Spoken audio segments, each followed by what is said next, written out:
ناظرین، میں ہوں ملک ظہیر بابر۔ پاکستان اور بھارت دنیا میں دو ایسے ممالک کے طور پر سامنے آئے ہیں جو اسلحے کے سب سے زیادہ خریدار ہیں۔ مشرق وسطیٰ میں بھی اسلحے کی کھپت میں تیزی کے ساتھ اضافہ ہوا ہے، اور امریکہ، جرمنی اور چین، روس جو دیگر ممالک ہیں، وہ اسلحے کی فروخت کا ان کا سلسلہ دھڑا دھڑ یعنی تیزی کے ساتھ جاری و ساری ہے۔ میں ہوں ملک ظہیر بابر، اور آج تک اگر آپ نے یہ چینل سبسکرائب نہیں کیا تو یہ چینل سبسکرائب کریں، شیئر کریں دوستوں کے ساتھ، اور بیل آئیکن کو پریس کریں۔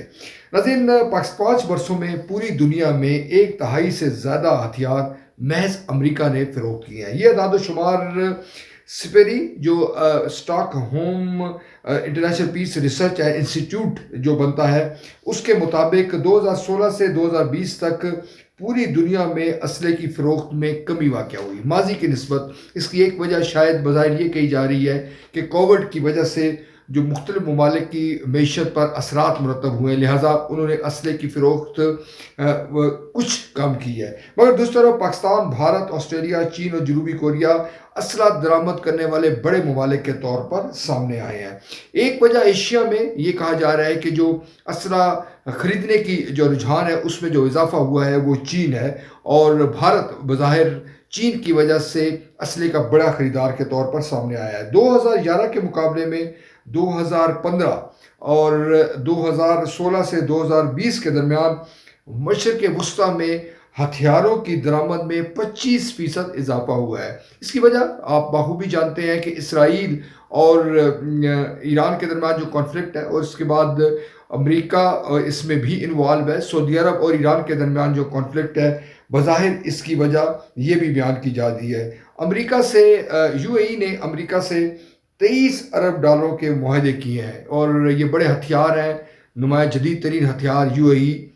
امریکہ سے لے رہا ہے۔ 2016 سے 2020 تک دنیا بھر میں جتنے ہتھیار فروخت ہوئے ہیں، یہ بڑا اہم فگر ہے، اس میں محض 37% امریکہ نے فروخت کی ہے۔ امریکہ نے دنیا کے کل جو ہتھیار فروخت ہوئے ہیں اس میں 37% ہتھیار امریکہ نے فروخت کیے ہیں۔ امریکہ نے 96 ملکوں کو یہ ہتھیار فروخت کیے ہیں، جو کہ دنیا کے مختلف خطوں میں وہ جو ملک واقع ہیں۔ امریکہ نے جتنے ہتھیار فروخت کیے ہیں ان کا نصف حصہ مشرق وسطیٰ کے ممالک کو دیا گیا۔ ناظرین، جیسے بتایا جا چکا ہے کہ مشرق وسطیٰ میں بحران ہے، امریکہ اس بحران کو بظاہر حل نہیں کرنا چاہتا، اور اگر حل بھی کرنا چاہتا ہے تو اپنی مرضی و منشا کے مطابق، جس سے مسائل میں اضافہ ہو رہا ہے اور غیر یقینی جو صورتحال ہے وہ بدستور موجود ہے۔ 2011 سے 2015 تک امریکی ہتھیاروں کی درآمد میں 15% اضافہ ہوا ہے، اور یعنی کہ بحران موجود ہے، امریکہ عالمی امن کا ٹھیکیدار ہے، مگر جو اسلحے کی درآمد ہے، اسلحے کی اس کی جو فروخت ہے، اس میں بتدریج اضافہ ہو رہا ہے۔ ناظرین، اسلحہ برآمد کرنے والے جو دنیا کے بڑے ممالک ہیں، یہ ہم آپ کو بتائیں، اس میں امریکہ، فرانس، جرمنی اسلحے کی برآمد میں وہ نمایاں کردار ادا کر رہے ہیں۔ چین اور روس کی برآمدات میں کمی واقع ہوئی ہے۔ اس کی وجہ بظاہر یہ بھی ہو سکتی ہے کہ امریکہ اور اس کی جو ہم نوا لابی ہے وہ بدستور اس پر اثر انداز ہو رہی ہے کہ چین اور روس کی جو اسلحے کی جو انڈسٹری ہے وہ پروموٹ نہ ہو۔ دوسری طرف روس ہتھیار برآمد کرنے والا دنیا کا دوسرا بڑا ملک ہے، یعنی جس طرح سے روس ہتھیار برآمد کر رہا ہے، امریکہ کے بعد وہ ایک بڑا ملک ہے، مگر اس کی برآمدات میں فی الحال یعنی کہ موجودہ جو سال ہے اس میں کمی واقع ہوئی ہے۔ فرانس تیسرے نمبر پر ہے،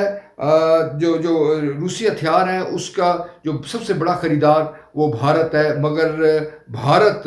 حالیہ سالوں میں روسی ہتھیاروں سے تائب نظر آتا ہے، اور اس کا جھکاؤ امریکہ کی جانب ہے، اور وہ امریکہ سے اسلحہ خریدنے کو ترجیح دے رہا ہے۔ 2001 سے 2005 کے بعد یہ پہلا موقع ہے کہ 5 برسوں میں مختلف ممالک کے درمیان جو اسلحے کے جو بڑے سودے ہوئے ہیں ان میں کمی واقع ہوئی ہے، اور بظاہر اس کی وجہ کووڈ بھی بیان کی جاتی ہے، جس سے کووڈ کی وجہ سے دنیا کی جو مختلف ممالک کی جو معیشت پر برے اثرات مرتب ہوئے ہیں، لہٰذا ان کی جو ترجیحات ہیں ان میں اسلحہ لینا جو حالیہ چند سالوں میں اس میں کمی واقع ہوئی ہے۔ ناظرین، سیری جو رپورٹ ہے جو سویڈن کا ادارہ ہے، اور اس کے مطابق کورونا کی وجہ سے جو